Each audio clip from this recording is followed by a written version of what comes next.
Hello दोस्तों, नमस्ते। स्वागत है हमारे इस नए वीडियो में। दोस्तों आज हम बहुत ही धमाकेदार देहाती गाड़ी गीत लेके आए बाटे। गाना कैसे लगे कमेंट बॉक्स में जरूर बताइए है। चलिए सुना दे।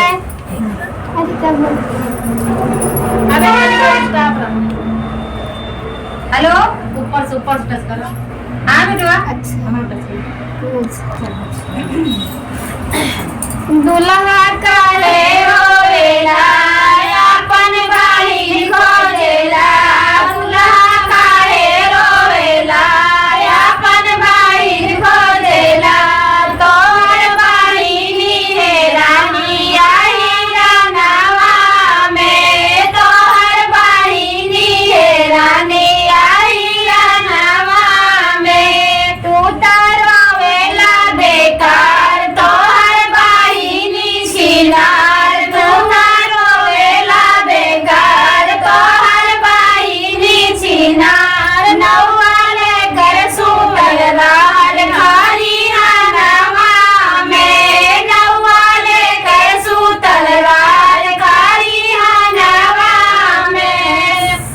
समझी काहे रोवेला अपन बहिन खोजेला। समझी काहे रोवेला अपन बहिन खोजेला। तोहर बहिन हेरानी आई रानावा में। तोहर बहिन हेरानी आई रानावा में। रोवेला बेकार तोहर बहिन छिनार। तू रोवेला बेकार तोहर बहिन छिनार। नौवा लेकर सुतल रहल खारी हनवा में। नौवा लेकर सुतल रहल खारी हनवा में।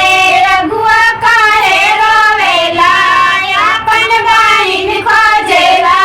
रघुआ काहे रोवेला अपन बहिन खोजेला। तोहर बहिन हेरानी आई रानावा में। तोहर बहिन हेरानी आई रानावा में। तू तो रोवेला बेकार तोहर बहिन छिनार। तू तो रोवेला बेकार तोहर बहिन छिनार। नौवा लेकर सुतल रहल खारी हनवा में।